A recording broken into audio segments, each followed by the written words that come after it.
एक 23 साल का नौजवान जिसने ब्रिटिश साम्राज्य की नींव को हिला दिया था, जिसने फांसी से पहले कहा था मुझे अपनी मौत का इंतजार है।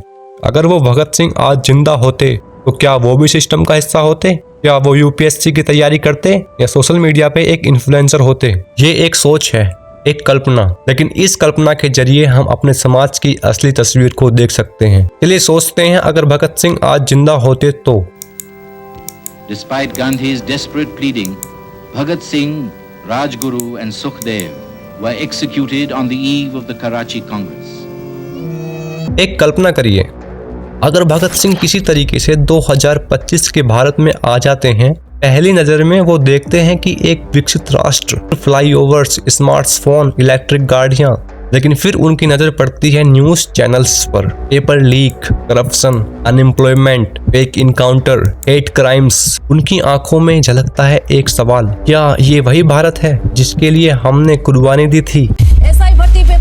CBSE 12th paper leak came into the limelight। RO और एआरओ की परीक्षा के पेपर लीक मामले में पेपर लीक के आरोप, नीट पेपर लीक मामले से जुड़ी ये बड़ी जानकारी सामने। UPPSC rolls back its decision after massive protests that had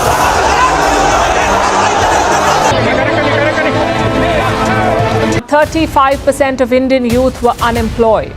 By 2022, the number almost doubled. Bhagat Singh सबसे पहले मिलते हैं आज के नौजवानों से। कोचिंग सेंटर्स में भीड़ है, लाइब्रेरी में जगह नहीं है। हर स्टूडेंट्स के चेहरे पे एक सवाल है, क्या हमारा भविष्य सिर्फ एक सरकारी नौकरी है?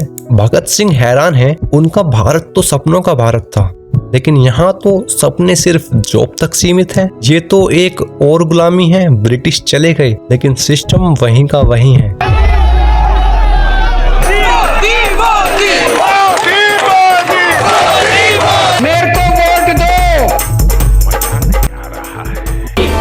हिंदुस्तान के एक गरीब आदमी को मुफ्त में 15-20 लाख रुपए यूं ही मिल जाएगा।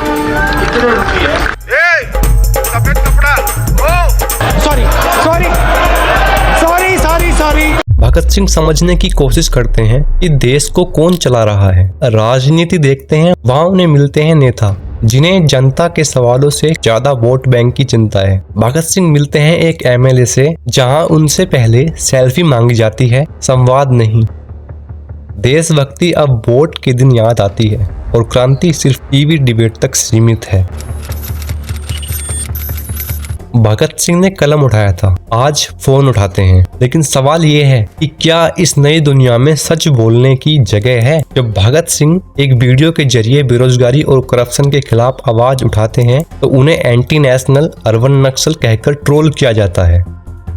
देश के लिए मरना आसान था, लेकिन आज के भारत में सच बोलना मुश्किल है।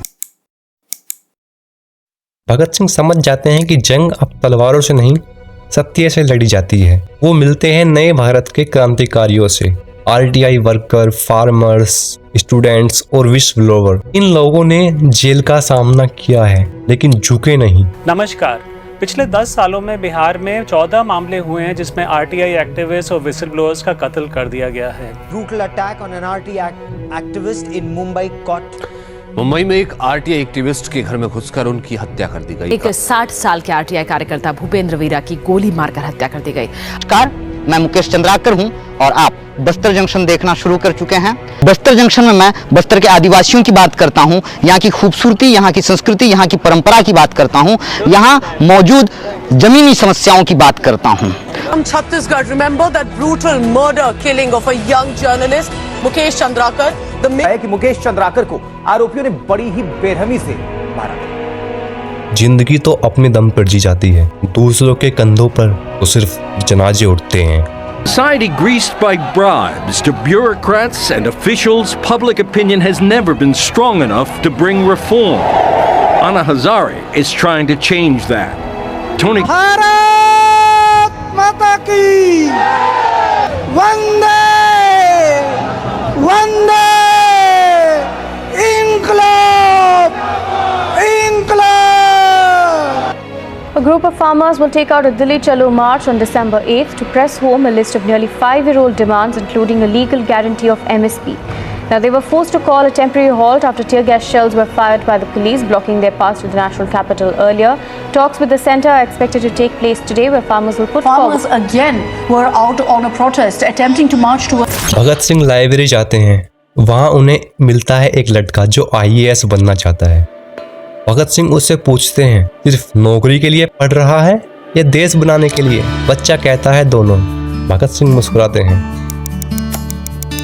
क्रांति हर रूप में हो सकती है, एक अच्छा ऑफिसर बनना भी, एक ईमानदार टीचर बनना भी और एक सच्चा जर्नलिस्ट बनना भी। दिन के अंत में भगत सिंह सोच में पड़ जाते हैं, अगर मैं सिस्टम का हिस्सा बनता तो क्या कुछ बदल पाता? फिर वो कहते हैं, मैं आज भी जिंदा हूँ, हर उस इंसान में जो संविधान की इज्जत करता है और सिस्टम से सवाल करता है। सवाल पूछना देशभक्ति होती है, झूठ के खिलाफ खड़े रहना सबसे बड़ा सत्याग्रह है।